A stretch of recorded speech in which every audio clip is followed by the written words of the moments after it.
Oremos Digital. Permite que la palabra de Dios sea el alimento de tu vida. Hermanos y hermanas, bienvenidos a Oremos Digital. Ya nos encontramos a miércoles 31 de agosto, 22ª semana del tiempo ordinario, segunda semana del Salterio, color litúrgico verde. Comencemos en el nombre del Padre, y del Hijo, y del Espíritu Santo. Amén. Vamos con las lecturas. Lectura de la primera carta del apóstol San Pablo a los Corintios, capítulo 3, versículos del 1 al 9. Hermanos, no pude hablarles como a espirituales, sino como a carnales, como a niños en Cristo. Por eso, en vez de alimento sólido, les di a beber leche, pues todavía no estaban para más, aunque tampoco lo están ahora, pues siguen siendo carnales. En efecto, mientras hay entre ustedes envidias y contiendas, ¿no es que siguen siendo carnales y que se comportan al modo humano? Pues si uno dice, yo soy de Pablo, y otro, yo de Apolo, ¿no se comportan al modo humano? En definitiva, ¿qué es Apolo y qué es Pablo? Servidores a través de los cuales ustedes accedieron a la fe, y cada uno de ellos como el Señor le dio a entender. Yo planté, Apolo regó, pero fue Dios quien hizo crecer. De modo que ni el que planta es nada, ni tampoco el que riega, sino Dios que hace crecer. El que planta y el que riega son una misma cosa, si bien cada uno recibirá el salario según lo que haya trabajado. Nosotros somos colaboradores de Dios y ustedes campo de Dios, edificio de Dios. Palabra de Dios, te alabamos, Señor. Salmo 33. Dichoso el pueblo que Dios se escogió como heredad. Dichosa la nación cuyo Dios es el Señor. El pueblo que Él se escogió como heredad. El Señor mira desde el cielo, se fija en todos los hombres.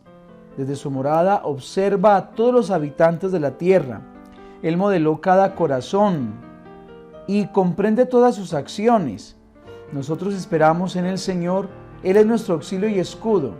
Con Él se alegra nuestro corazón, en su santo nombre confiamos. Dichoso el pueblo que Dios se escogió como heredad. Lectura del Santo Evangelio según San Lucas, capítulo 4, versículos del 38 al 44. En aquel tiempo, al salir Jesús de la sinagoga, entró en la casa de Simón. La suegra de Simón estaba con fiebre muy alta y le rogaron por ella.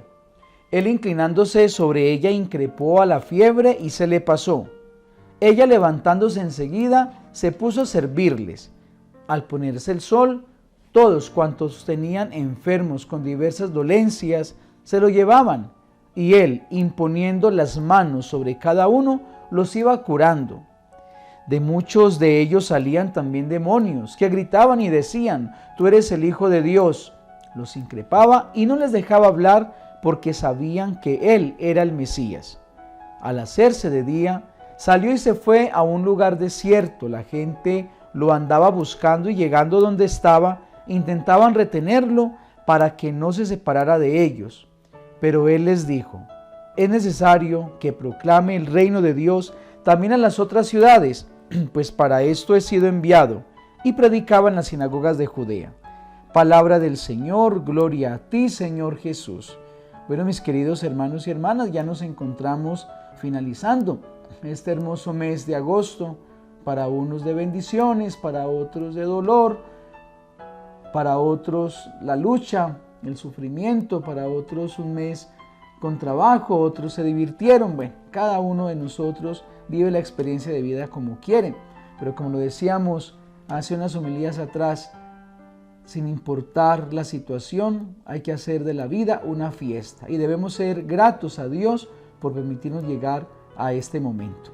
Mis queridos hermanos, quiero centrar hoy la atención en la primera lectura. En la primera lectura comienza el apóstol Pablo hablándole al pueblo de Corinto, diciéndole, bueno, voy a hablarles no como espirituales porque no me entienden, sino como seres carnales.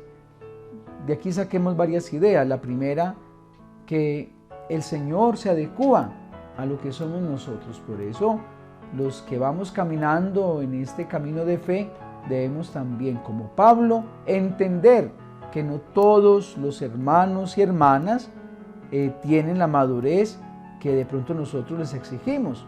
A veces nosotros nos creemos muy maduros hablando de ciertos temas y nos burlamos o creemos que los demás son ignorantes. No, todo es despacio y la fe debe de hacerse primero muy carnal para después entenderla y caminar hacia lo espiritual.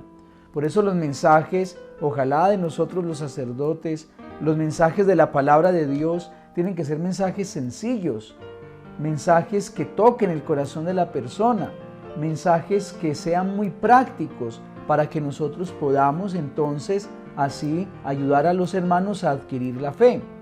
Coloco el ejemplo de la mamá en la casa. La mamá quiere educar a su niña de 14, 15 años con una educación madura como la tiene ella de mamá. Pero a la señora se le olvida que esa muchacha de 14, 15 años no es madura y no tiene la misma receptividad como la tiene ella para aceptar las cosas de Dios, ¿sí? Esa mamá que le muestra a una hija de 10, 11 años una camándula y le dice, vamos a rezar el rosario. Una muchacha, un muchacho ve esto tan largo, dice, ¿a qué horas termino, mamá? Tengo pereza. Y puede que vaya una vez, pero dos no vuelve. Por eso la mamá debe de tener con ese hijo, con esa hija, paciencia y decirle, bueno, hagamos pues al menos 10 Ave Marías. Esas 10 Ave Marías para ese hijo es justo y necesario, ¿sí?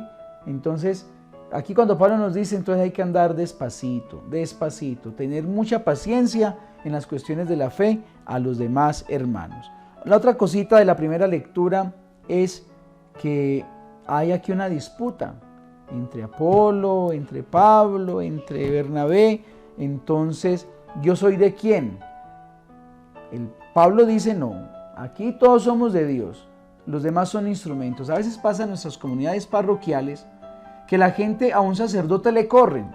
Está el padre fulanito de tal, y a ese padre le hacen, el padre es muy querido, muy carismático, el padre es un amor, el padre iba a mi casa, el padre se acostaba en mi cama, el padre comía con nosotros, y llega otro padre de pronto introvertido, de pronto distinto, o simplemente porque me cayó mal o porque no le di la oportunidad de conocernos, entonces ya yo me alejo.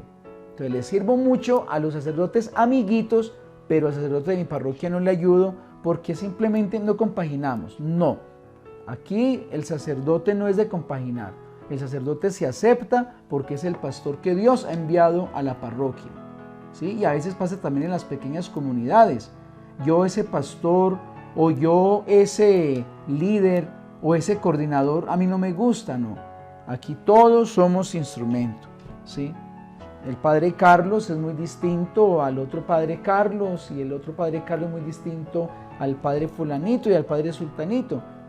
Todos nosotros, mis queridos hermanos, no somos más que instrumentos para que todo el pueblo de Dios llegue a la presencia del Señor. Y del Evangelio, mis queridos hermanos, vemos el itinerario de Jesús, un itinerario lleno de sabiduría, lleno de sanación, de liberación. Eso es lo que tiene Jesús para nosotros si le abrimos la puerta del corazón. Dios los bendiga en el nombre del Padre, y del Hijo, y del Espíritu Santo. Amén. Dios los guarde.